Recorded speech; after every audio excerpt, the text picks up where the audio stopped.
ഞാനൊന്ന് ചോദിച്ചോട്ടെ, മെഹറാജ് എന്ന ആ വാക്ക് പറഞ്ഞത് അതിപ്പോ എവിടെയാണ് നമ്മൾ വിശദീകരിച്ചത്? മെഹറാജ് എന്ന പദം അതെന്താണ്? മെഹറാജ് എന്ന വാക്കിന്റെ അർത്ഥം ആരോഹണം എന്നാണ്, കയറി പോവുക.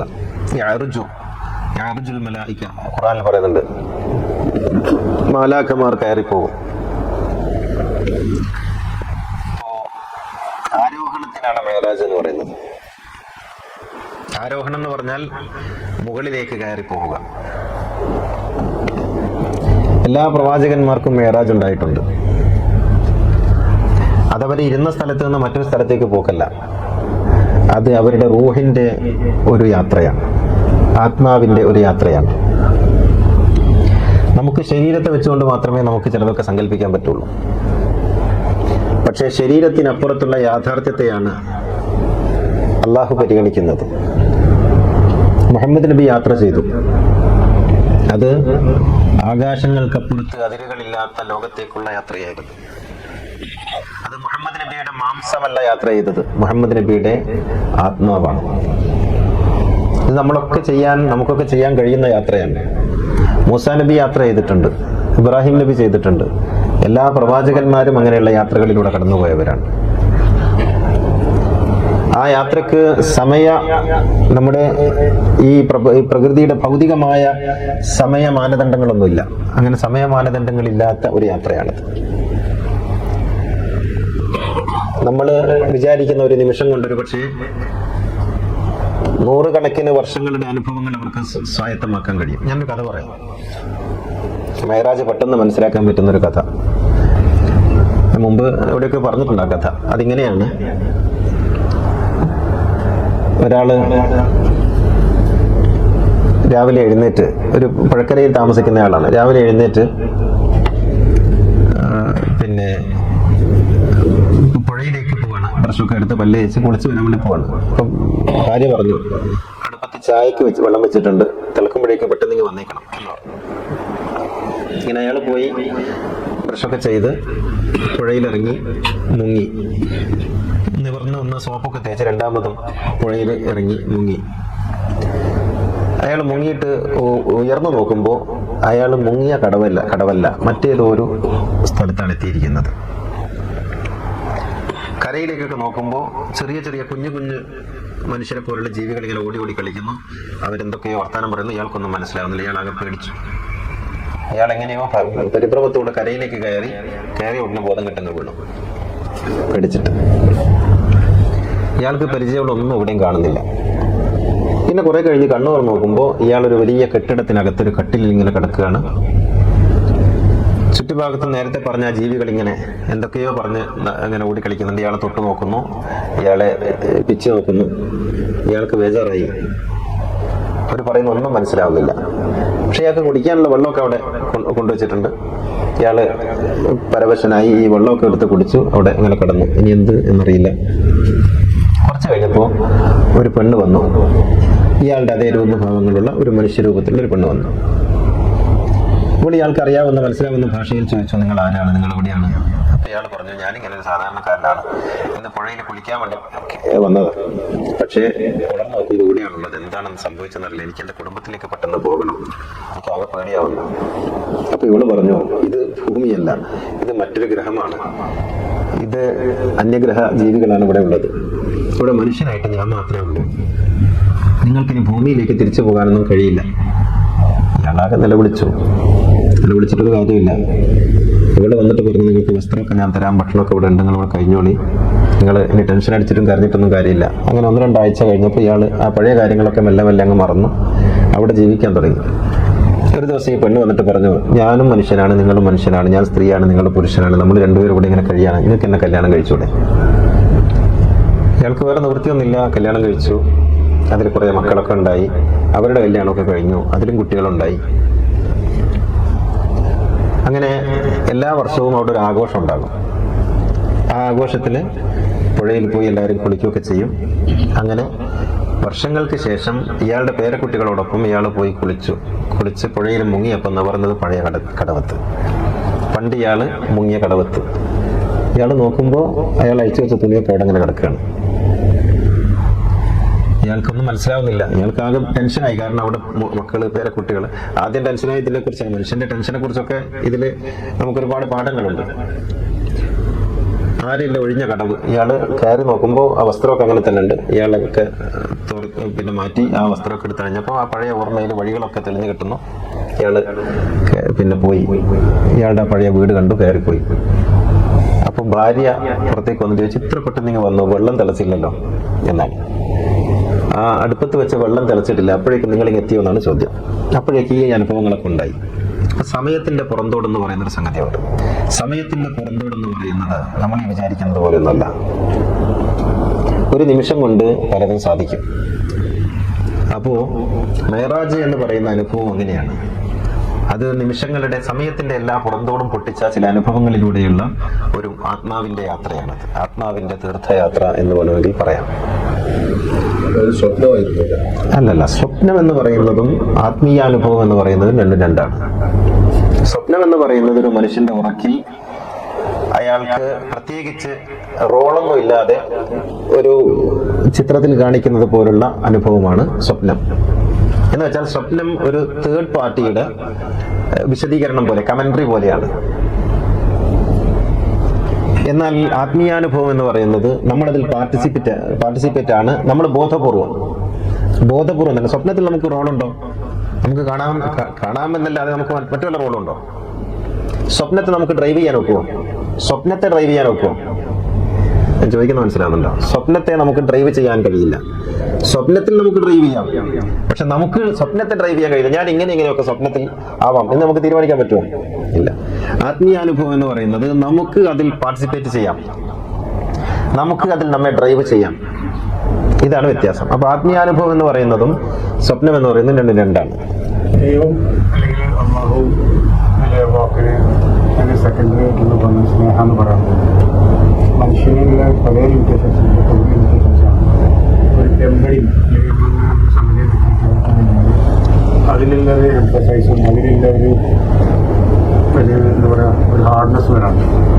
അപ്പം ചെറുപ്പത്തിലെ അങ്ങനെ ഒരു വാക്കിൽ കൂടി തന്നെ മുന്നോട്ട് പോയി കഴിഞ്ഞാണ് പെട്ടെന്ന് അതിന് സ്നേഹം എന്ന് പറയണമെങ്കിൽ അതിന് സബ്സിഡി അതിന് സെക്കൻഡറി ആയിട്ട് തോന്നുകയാണെങ്കിൽ സ്നേഹത്തിന് വേറെ രീതിയിൽ ഡിഫൈൻ ചെയ്യും. ആ രീതിയിൽ തന്നെ അത് അനുഭവിക്കുന്നുണ്ടെങ്കിൽ ഇത് നമ്മൾ ഇതിനെ ഇങ്ങനെ തന്നെ വേണം എന്ന് നിർബന്ധിക്കേണ്ട ഒരു സത്യമുണ്ട്. അല്ലെങ്കിൽ ദൈവത്തിലെ ഒരു വാക്കിൻ്റെ സാധിക്കും. അപ്പം ഇതിനെ ഈ രീതിയിൽ തന്നെ വേണം എന്ന് ഷിഫ്റ്റ് ചെയ്യേണ്ട സത്യമാണ് ഇതാണ്. മനുഷ്യൻ ധാരാളം പരിമിതികളുള്ളവനാണല്ലോ. അപ്പൊ നമുക്ക് ഒരു കാര്യത്തെ ഉൾക്കൊള്ളാൻ നമ്മുടെ സാംസ്കാരിക പരിസരത്തെ ഉപയോഗിച്ചേ പറ്റുള്ളൂ. അപ്പോ എനിക്ക് ദൈവത്തെ മനസ്സിലാകാൻ എൻ്റെ മുന്നിലുള്ള ചില ബിംബകൽപ്പനകളെ, പ്രതീകങ്ങളെ, എനിക്ക് പരിചയമുള്ള വാക്കുരൂപങ്ങളെയൊക്കെ ആശ്രയിച്ചേ പറ്റുള്ളൂ. അതുകൊണ്ട് തന്നെ മുഹമ്മദ് നബി അറേബ്യയിൽ അറബികളോട് സംസാരിച്ച ഒരു പ്രവാചകനാണ്. അതുകൊണ്ട് അവർക്ക് മനസ്സിലാകുന്ന പ്രതീകങ്ങളെയും ബിംബകൽപ്പനകളെയും ആശ്രയിച്ച് മുഹമ്മദ് നബിക്ക് സമ്മതിക്കാൻ ഒക്കുമായിരുന്നല്ലോ. അതുകൊണ്ട് മുഹമ്മദ് നബി അവരോട് ഈ രീതിയിൽ പറഞ്ഞു. അപ്പോൾ ഒന്ന് എന്ന സങ്കല്പം തന്നെ, അത് ഇൻഷാ അല്ലാഹ് എനിക്ക് പറയാനുണ്ട്, അടുത്ത ക്ലാസ്സുകളിൽ പറയുന്നത് ഈ വൺനെസ് എന്ന സങ്കല്പത്തെ കേവലം ഒരു ന്യൂമറിക്കൽ ഒരു ഐഡന്റിറ്റി ആയിട്ടാണ് നമ്മളൊക്കെ മനസ്സിലാക്കുന്നത്. ഒന്നെന്ന് പറഞ്ഞാൽ സീറോയ്ക്ക് അപ്പുറത്തുള്ള 2 എന്നുള്ളതിന് ഇപ്പുറത്തുള്ള ഒരു ന്യൂമറിക്കൽ പിന്നെ ഫിഗർ ആയിട്ടാണ് നമ്മൾ ദൈവം ഒന്നാണ് എന്നൊക്കെ പറയുന്നത്. യഥാർത്ഥത്തിൽ ദൈവത്തിന്റെ വൺനെസ് എന്ന് പറയുന്നത് ന്യൂമറിക്കൽ ഫിഗർ ആണോ എന്നുള്ളതൊക്കെ നമ്മൾ വേറെ പരിശോധിക്കേണ്ട ഒരു സംഗതിയാണ്. അവിടെ ന്യൂമറിക്കൽ ഫിഗർ ആണോ ഉള്ളത്, അതല്ലാതെ ഫിലോസഫിക്കൽ ആയിട്ടുള്ള മറ്റൊരു സംഗതിയാണോ എന്നൊക്കെ നമ്മൾ പരിശോധിക്കേണ്ടതാണ്. ദൈവത്തിന് 2 ഭാഷ്യങ്ങൾ നൽകാം. അത് സ്നേഹത്തിലൊരു ഹാർഡ്നെസ് ഇല്ലേ? സ്നേഹം വെറും സോഫ്റ്റ് ആണോ? യഥാർത്ഥത്തിൽ സ്നേഹത്തിലൊരു ഹാർഡ്നെസ് ഇല്ലേ? ഉണ്ടെന്നാണ് ഞാൻ വിചാരിക്കുന്നത്. സ്നേഹത്തിനൊരു ഹാർഡായിട്ടുള്ള ഒരു ഫേസ് ഉണ്ട്. സ്നേഹം വെറും ഒരു സോഫ്റ്റ് കരളെ, ചക്കനെ, തേനെ, പന്നെ എന്ന് വിളിക്കൽ മാത്രമല്ല, അവിടെ ഒരു ഹാർഡായിട്ടുള്ള ഒരു ഫേസ് കൂടി സ്നേഹത്തിനുണ്ട് എന്നാണ് ഞാൻ വിചാരിക്കുന്നത്. അപ്പൊ സ്നേഹത്തിന് എപ്പോഴും ഒരു നോവിൻ്റെ പേരറിയാത്തൊരു നൊമ്പരത്തെ പ്രണയമെന്നാരോ വിളിച്ചു ഒരു പാട്ടുണ്ട്. അപ്പോൾ സ്നേഹത്തിനൊരു ഹാർഡ്നെസ് ഉണ്ട്, ഒരു അതിൻ്റെ ഒരു മറുപുറം അതാണ് എന്നാണ് ഞാൻ വിചാരിക്കുന്നത്. അപ്പോൾ സ്നേഹം എന്ന് പറയുന്നത് വെറും സോഫ്റ്റ് ആണ്, ഭയങ്കരമായ ആർദ്രതയാണ്, അത് മഞ്ഞ് പോലെ കുളിരുള്ളതാണ് എന്ന് മാത്രം വിചാരിക്കരുത്. സ്നേഹത്തിന് സൂര്യന്റെ താപവുമുണ്ട് എന്നുള്ളതാണ് ശരി. അപ്പം ഇത് രണ്ടും കൂടി ഒന്നിച്ച് ആണ്. നിങ്ങൾ ചോദിച്ചത് അതന്നെയല്ലേ? അതന്നെയല്ലേ ചോദിച്ചത്? അല്ല, ഏകദേശം ആ റേഞ്ച് തന്നെയാണ്. സ്പെസിഫിക് പറയണമെങ്കിൽ ആ ഷിഫ്റ്റിങ്ങിന്റെ ആവശ്യം അല്ലെങ്കിൽ പ്രസക്തി ഉണ്ടോ? ഷിഫ്റ്റിംഗ് അല്ല യഥാർത്ഥത്തിൽ. അത് ദൈവം എന്ന് പറയുമ്പോൾ അത് ഒരേ സമയത്ത് സ്നേഹവും ആ സ്നേഹത്തിന്റെ ചൂടുമൊക്കെയാണ്. അതൊരു ഷിഫ്റ്റിംഗ് അല്ല. അത് അത് എന്താണ്, ഒന്നിച്ച് ഉൾക്കൊള്ളുന്ന രണ്ട് തലങ്ങളാണ്. സൂഫിസവും ഇസ്ലാമായിട്ടുള്ള വ്യത്യാസം അത് മരത്തിന്റെ കാതലും മരത്തിന്റെ ആകാരവും പോലെയാണ്. നമ്മളിന്ന് കാണുന്നത് മുഴുവനും മരത്തിന്റെ ആകാരമാണ്. ഒരു വലിയ മരത്തിന് വലിയ ആകാരം ഉണ്ടാകും, പിടിച്ചാൽ പിടിയൊന്നുമില്ല.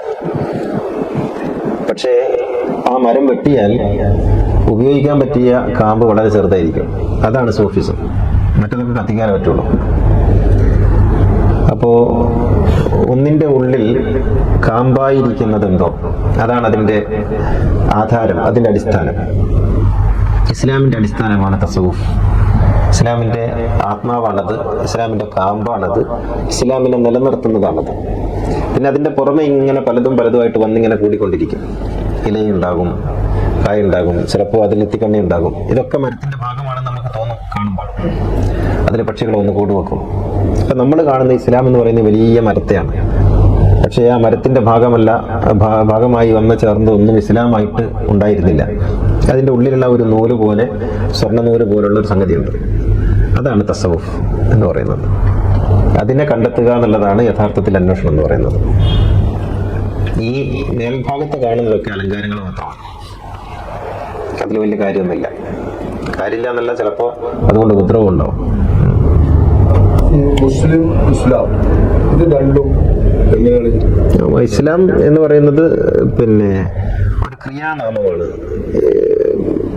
ഈ ഭാഷയിൽ നൗൺസ്, നാമപദങ്ങൾ രണ്ട് തരത്തിലുണ്ട്. ശുദ്ധനാമവും ക്രിയാനാമവും ഉണ്ട്.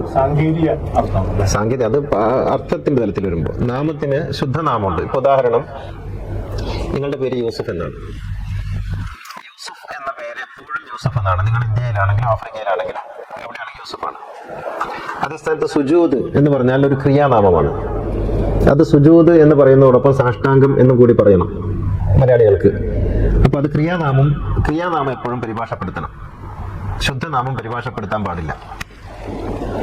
ഇത് പരസ്പരം പിന്നെ മനസ്സിലാക്കാതെയാണ് ഈ ആളുകളൊക്കെ സംസാരിക്കുക. അപ്പൊ ഇന്നദ്ദീന ഇൻദല്ലാഹിൽ ഇസ്ലാം, ദൈവത്തിൽ സ്വീകാര്യമായ വഴി സമർപ്പണമാണ്. അത് ക്രിയാനാമമാണ്. അപ്പൊ അവിടെ സമർപ്പണം തന്നെ അർത്ഥം പറയണം.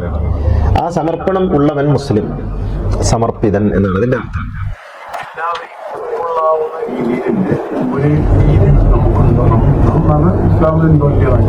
തീർച്ചയായിട്ടും ഇസ്ലാമിന് അതിന്റെ സാത്വിക ഭാവത്തിൽ അതുണ്ടായിരുന്നു.